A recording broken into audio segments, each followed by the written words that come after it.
आळंदीकडे वळूया। खरं तर तुकाराम महाराजांची पालखी देहूतून प्रस्थान ठेवणार आहे आणि आळंदीला माऊलींच्या मंदिराला इंद्रायणी नदीचा वेढा पडलेला अजूनही कायम आहे।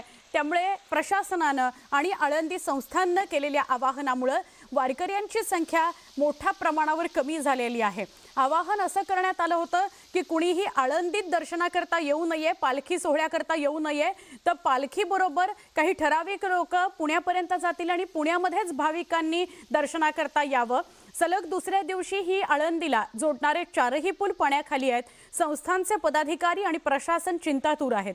पुराचा प्रभाव असाच राहिला तर माऊलींच्या पालख्या आळंदी बाहेर कशा न्यायच्या असा प्रश्न उपस्थित होतो आहे।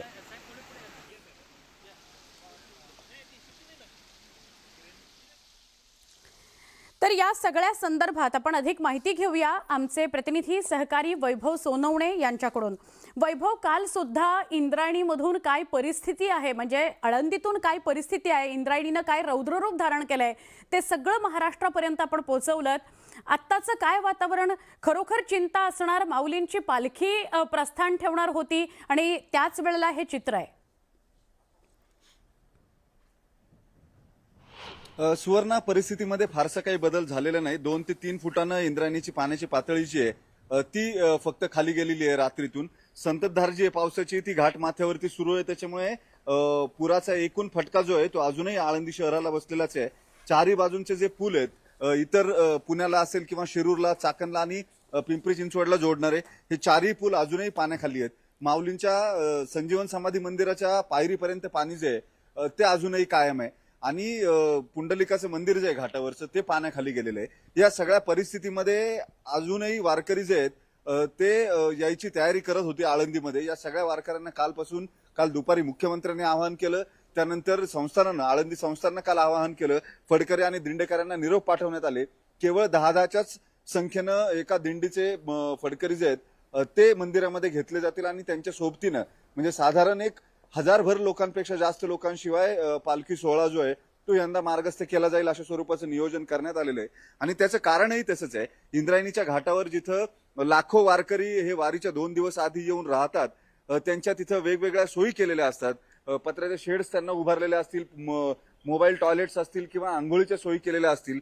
या सगळ्या घाटावरती पूर्ण पाणी आहे आणि ज्या सोयी उभारलेल्या होत्या हे पत्र्याचे शेड पूर्ण कोलमडून पडलेले आहेत। मोबाईल टॉयलेट्स जी आहेत ती वाहून गेलेली आहेत आणि या अशा परिस्थितीमध्ये वारकरी हे घाटावरती जाऊ शकत नाहीत। घाट अजिबात सुरक्षित नाहीये, त्यामुळे त्यांना काल आवाहन करण्यात आलेलं होतं। त्याचा परिणाम मोठ्या प्रमाणावर होताना दिसतोय। वारकऱ्यांची संख्या जी आहे ती लक्षणीयरित्या घटलेली आहे। मात्र त्याही पेक्षा पुढची आणखी एक विवंचना जी आहे, चिंता जी आहे ती सगळ्यात महत्वाची म्हणजे परवाच्या दिवशी माऊलींच्या पादुका ज्या आहेत, माऊलींची पालखी जी आहे ती आळंदी बाहेर प्रस्थान ठेवणार आहे। या अशा परिस्थितीमध्ये चारही पूल ज्या आज पाण्याखाली आहेत, या पुलांपैकी कुठला पूल लवकर म्हणजे पाणी ओसरेल का, एक तर सगळ्यात महत्वाचा प्रश्न। पाऊस थांबेल का, पाणी ओसरेल का, पाणी ओसरलं तर हे पूल जे आहेत ते त्यावरून पाणी खाली जाईल का, जेणेकरून माऊलींच्या पादुका ज्या आहेत, पालखी जी आहे ती आळंदी बाहेर काढता येईल। ही आता सगळ्यात मोठी चिंता जी आहे ती आळंदी संस्थान आणि प्रशासनासमोर असणार आहे। याचं कारण हे पाण्याखाली गेलेले पूल जर खुले झाले नाहीत तर आळंदीतून बाहेर पडायला कुठलाही मार्ग जो आहे तो आतापर्यंत शिल्लक नाहीये। माझ्या सोबत इथले काही स्थानिक नागरिक आहेत जे गेले कित्येक वर्ष आळंदीमध्ये राहतात, किंवा तुम्ही कधीपासून राहता आळंदीमध्ये? महायोग पीठे तटे भीमरथ्यावरम पुंडरिकाय दातु मुनींद्रे समागत्य तिष्ठन्तम आनंद कंदम प्रब्रह्मलिंगम भजे पांडुरंगम। या पांडुरंगाच्या कृपेनं गेली 33 वर्षापासून मी या ठिकाणी MIT संस्था यांच्याद्वारे श्री क्षेत्र आळंदी देहू परिसर विकास समितीच्या कामावर सुपरवायझर म्हणून काम करत होय। किती पाणी बघितलं होतं का? 33 वर्षानंतर हे पहिल्यांदाच मी एवढा मोठा पूर पाहतोय, इंद्रायणीचं रौद्र स्वरूप। कारण 33 वर्षानं एवढं पाणी कमी असायचं, म्हणजे एवढा मोठा पूर कधीही आलेला नव्हता। 2005-06च्या दरम्यान एक थोडा पूर आलेला होता, परंतु एवढं पाणी ही पहिल्यांदाच मी पाहतोय। आता चारही पूल पाण्याखाली आहेत, माऊलींच्या पादुका बाहेर न्यायच्या म्हणल्या पालखी, तर मार्ग काय? आता एकच मार्ग आहे, कारण हे जर पाऊस जर थोडा कमी झाला तरच या ठिकाणी पादुका वगैरे व्यवस्थितपणे या ठिकाणी प्रस्थान होईल परवा।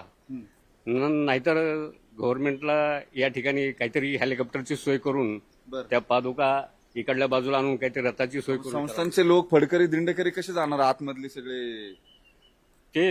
ते तर फारच मोठा प्रॉब्लेम आहे. सगळ्यात समस्या आहे. जर पुराची परिस्थिती अशीच राहिली, पाऊस असाच राहिला तर पादुका आळंदीतून बाहेर न्यायच्या कशा अशी चिंता आहे. सगळ्यात महत्वाचं म्हणजे हे इथले रहिवासी आहेत. गेले 33 वर्ष ते इथे राहतात, मात्र त्यांनी आज तागायत इंद्रायणीचं एवढं रौद्र रूप जे आहे ते कधीच पाहिलेलं नव्हतं. इतक्या मोठ्या प्रमाणात पूर जो आहे तो कधी आळंदीत आलेला नव्हता. आणि ऐन वारीच्या 2 दिवस आधी ही सगळी परिस्थिती उद्भवल्यामुळं प्रशासनासमोर सुद्धा मोठा पेच होता. लाखोच्या संख्येने येणारे वारकरी जे आहेत त्यांची गैरसोय, या सगळ्या गोष्टी लक्षात घेऊन काल तातडीने ज्या हालचाली करण्यात आल्या, सुदैवानं त्याचा परिणाम दिसतोय. आज वारकऱ्यांची संख्या जी आहे ती बऱ्यापैकी कमी आहे आळंदीमध्ये येणारे, कारण आळंदीत जायचे सगळे मार्ग जे आहेत ते पोलिसांनी पूर्णतः बंद केलेले आहेत. पिंपरी चिंचवडच्या दिशेला असेल, शिरूरच्या किंवा पुण्याच्या दिशेला असेल, वारकऱ्यांना जिथं जागा मिळेल तिथं ते थांबायचा प्रयत्न करतात. आणि मोठ्या संख्येने वारकरी जे आहेत त्यांनी अजून आळंदीकडे किंवा पालखीसोबत प्रस्थान करायचं टाळलेलं दिसून येतं. आहे तिथेच ते थांबलेले आहेत. त्यामुळे अडचणी ज्या आहेत या अडचणींवरती मात करून वारी कशी मार्गस्थ होते याची चिंता सगळ्यांना लागून राहिली आहे. नक्की नक्की वैभव, धन्यवाद माहिती दिल्याबद्दल.